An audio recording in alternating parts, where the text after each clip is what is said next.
and welcome to Six Figure Signature Offers, the podcast for women in business who want to create brands that become the hot tamale of their industry and sold out scalable offers that bring home the bacon without burning them out. I'm your host, online business strategist Robin Birkin. I've gone from managing 8-figure marketing budgets and big teams to creating 2 multi-6-figure businesses in part-time hours by design. If you're ready to attract Cloud9 clients in droves, sell out your scalable offers, and not bring your laptop to the beach, then welcome, let's go. Well, hey, I am so excited to be chatting with you today. Thank you, as always, for being here. And if you are one of my loyal subscribers, I appreciate you so much. So today's episode is a little bit of a behind the scenes episode. At the end of last year, I had a few of those as well, so make sure you listen to those. But today I am talking about 5 things I am doing to double my revenue this year without necessarily doubling my hours.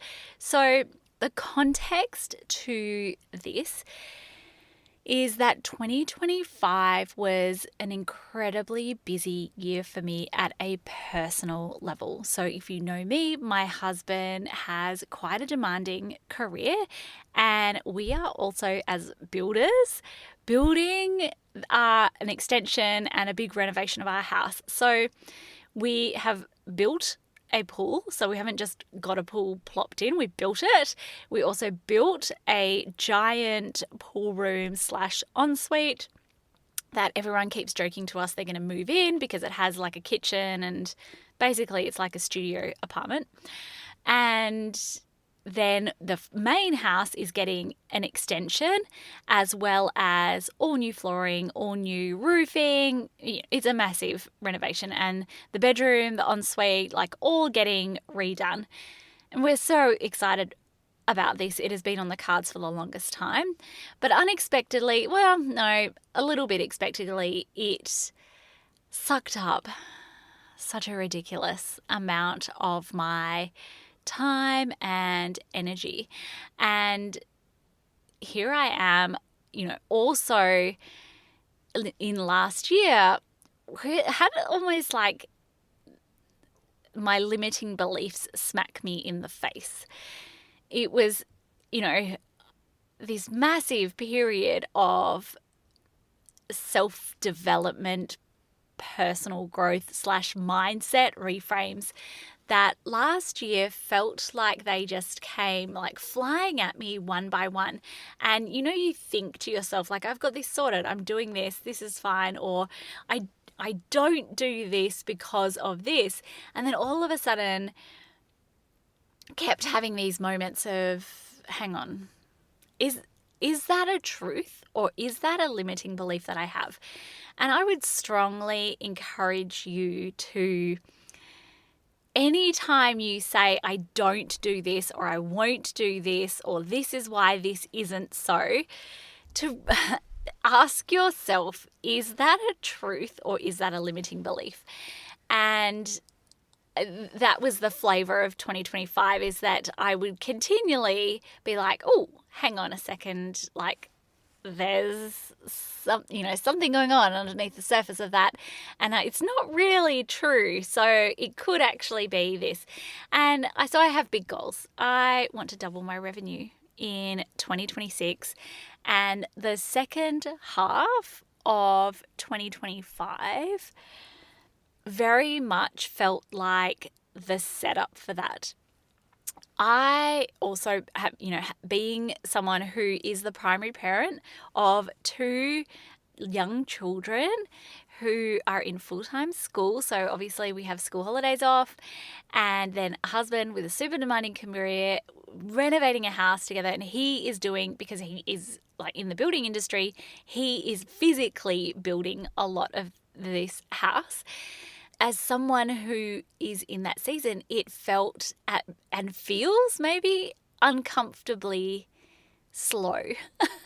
So if you feel like you are looking around and everyone is moving so fast and you feel like you are moving in slow motion, congratulations, because that's exactly how I have felt.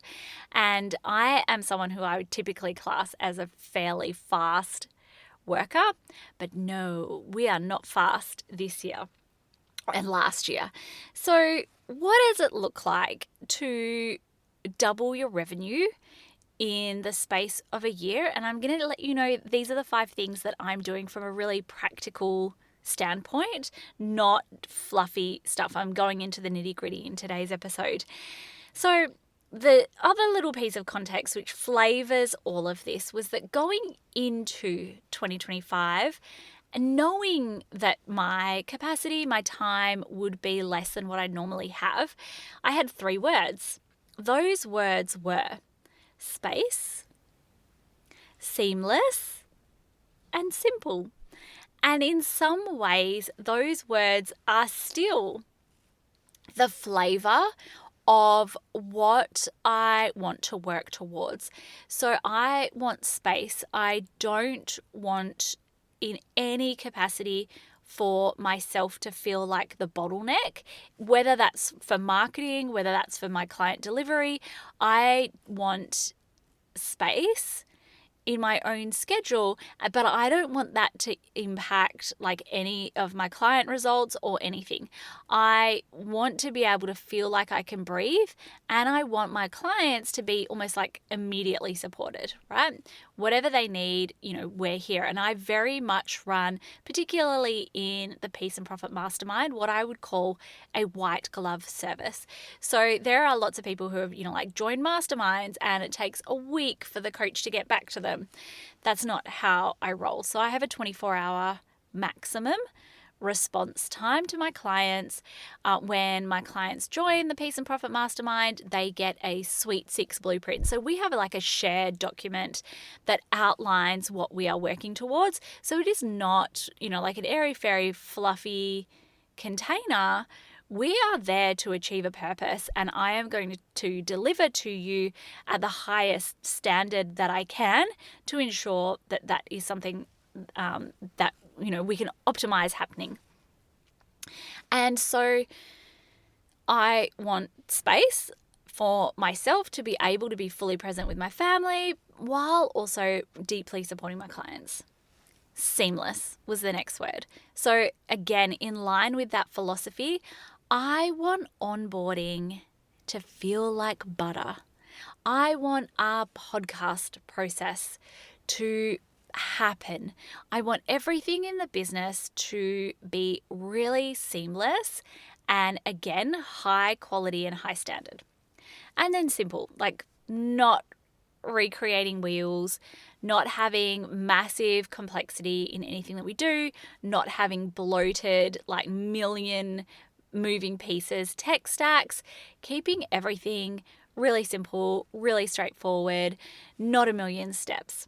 So those are the words that I went into for 2025, and they kind of govern, I guess, some of these limiting beliefs that came to the forefront. They highlighted a lot of things that weren't working, that needed fixing, and fixing some of these things. My goodness, you know how you think that there's going to be like, oh, this little tech thing needs fixing, and then actually it's a 6-month process of having to rebuild systems. Like, that's the flavor of what it's been like behind the scenes. And so I added a word. And so the word that I have for 2026 is supported.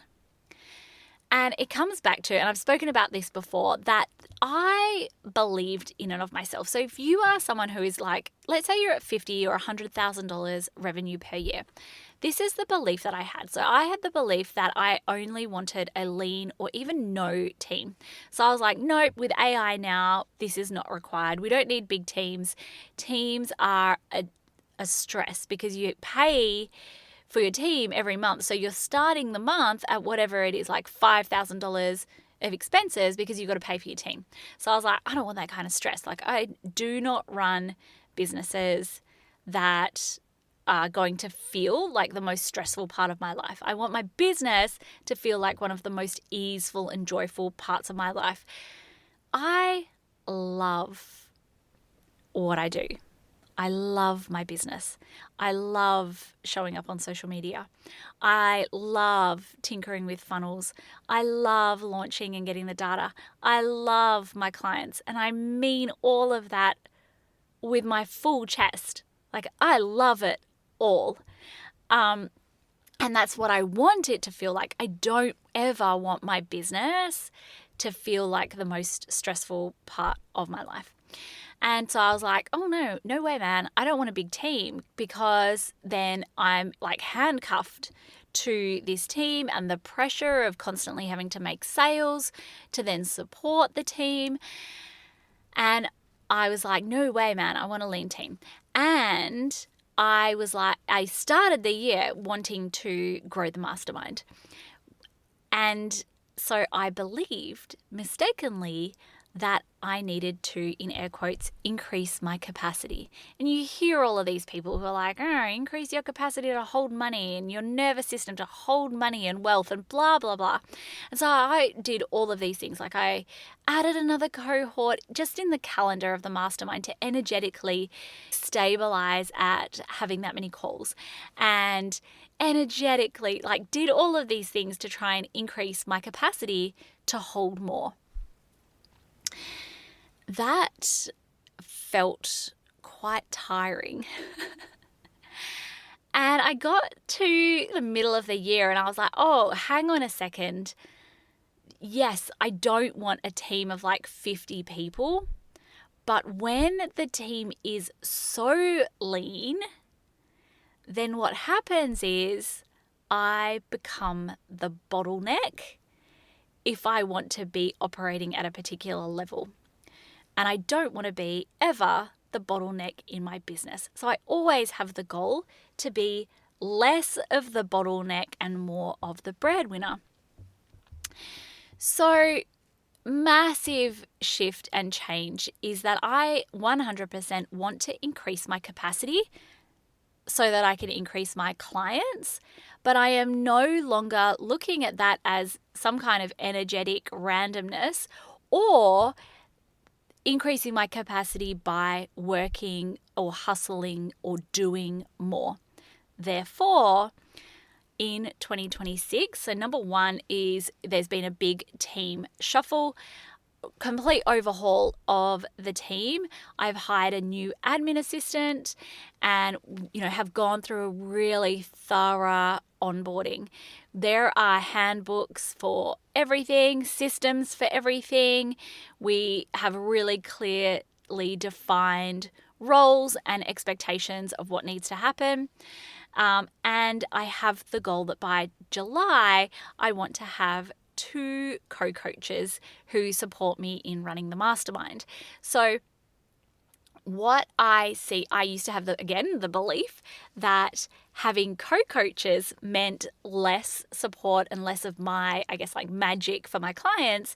But then I had this giant aha moment / reframe that actually, what if it doesn't take away from me, but what if it adds more for my clients? What if it makes the responses faster? What if it adds an extra layer of expertise into what it is that we are teaching and gets them better results faster? So that is the goal.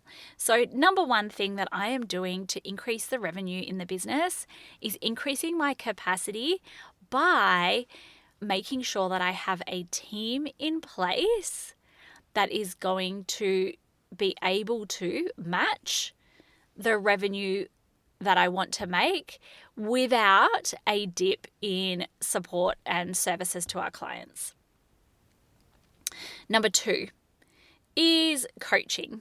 So I went ahead and re-signed into the mastermind that I was a part of. Once you join a mastermind, you may have joined rubbish masterminds before, but when you join a mastermind that is run professionally, You will be a mastermind girl for life. I'm so sure of it. Masterminds are not just where you learn from the coach. If you use your mastermind well, if you show up for the calls, if you ask the questions, if you check into the community, that is where you will get, number one, a network.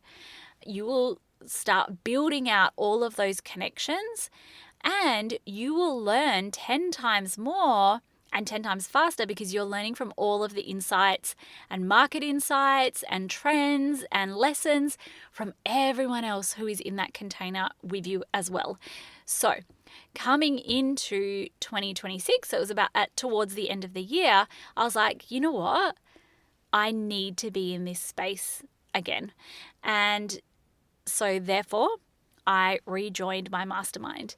I see so much value in also having that consistency of support, not even just through a scale season or like a flail season. Any season, there is that consistency of support. You are not operating as a committee of one. You are continuing to build your network. And where my literal capacity is less, I almost feel like in some ways I get to piggyback off the momentum of everyone else to maintain my own momentum.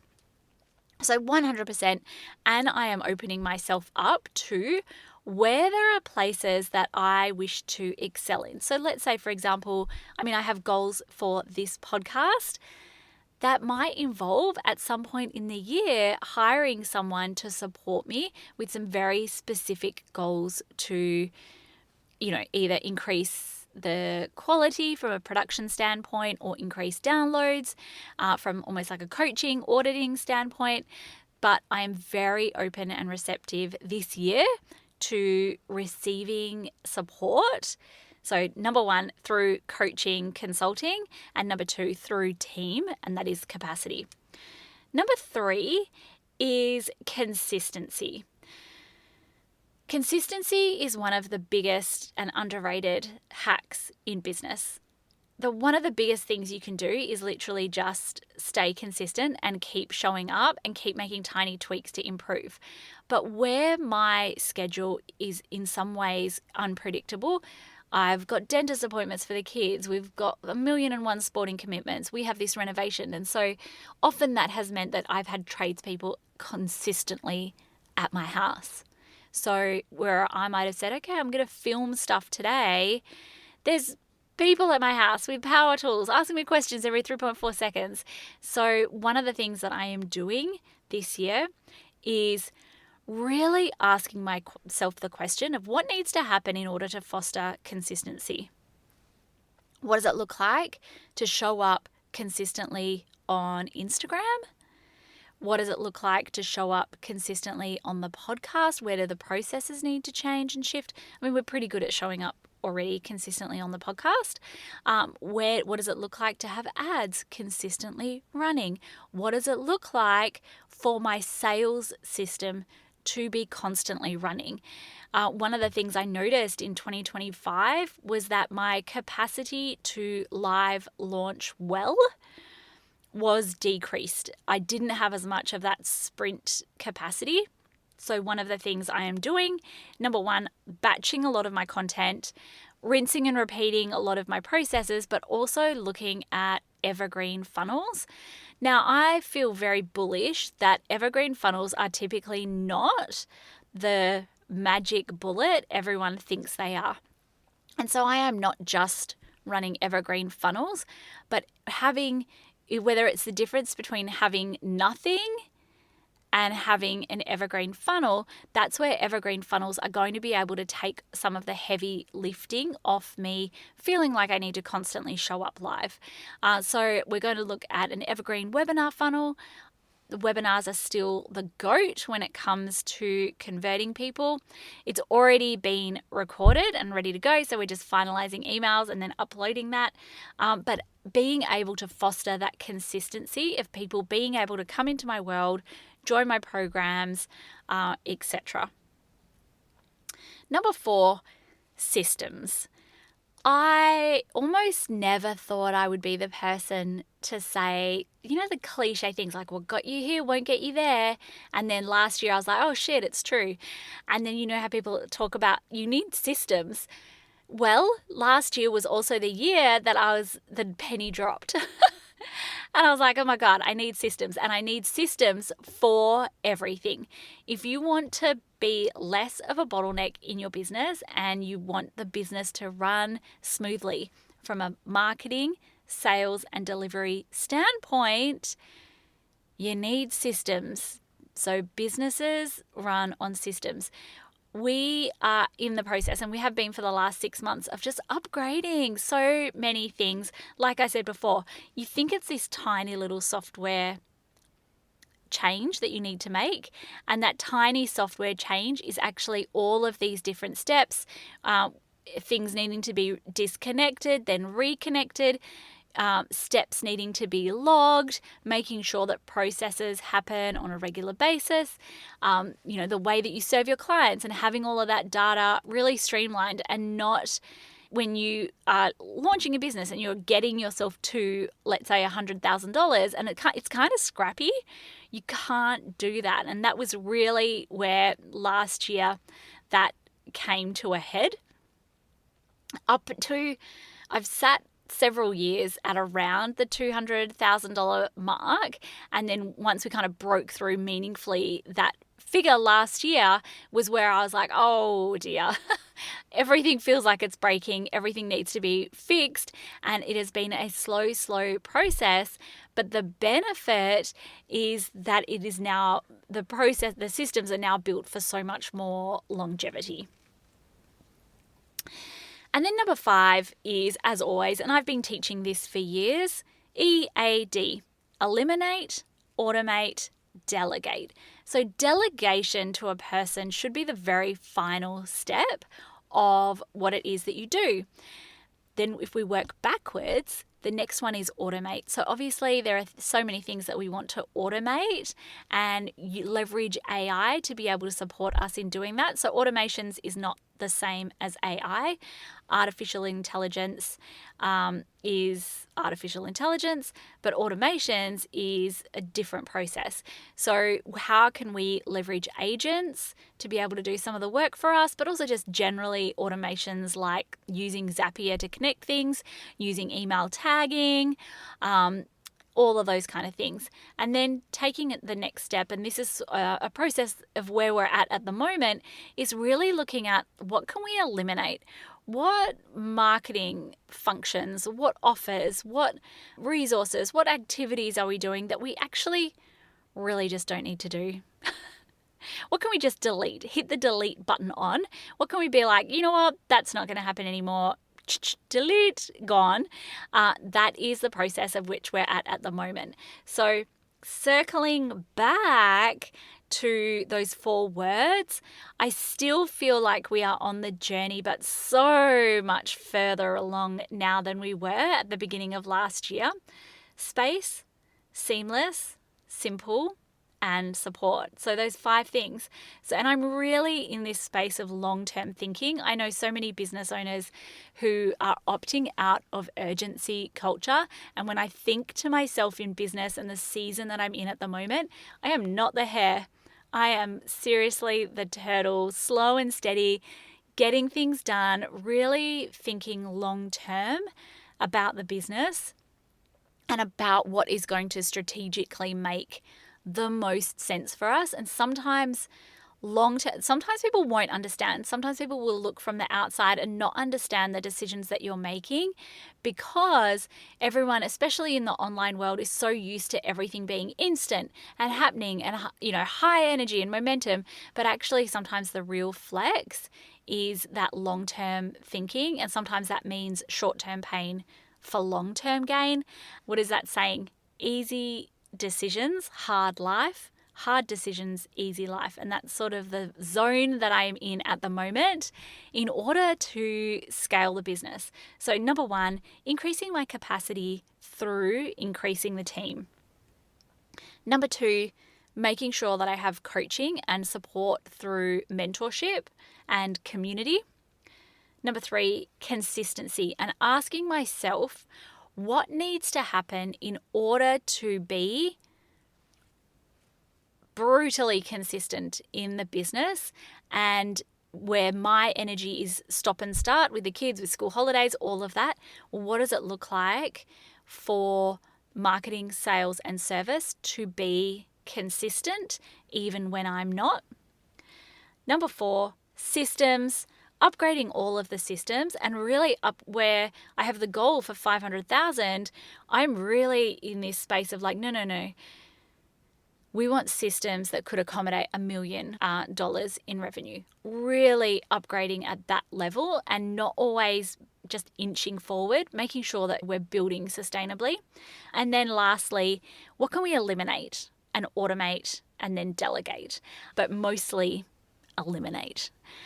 Those are the 5 things that I am doing, and hopefully from a very practical perspective for you, that you can be like, oh, okay, hang on, how does that apply in my business to double my revenue in 2026? I hope you have big goals, and I hope you are on the track to achieve those as well. And obviously, if I can support you, please reach out to me on Instagram. I'd love to hear from you. Have the best day. Bye.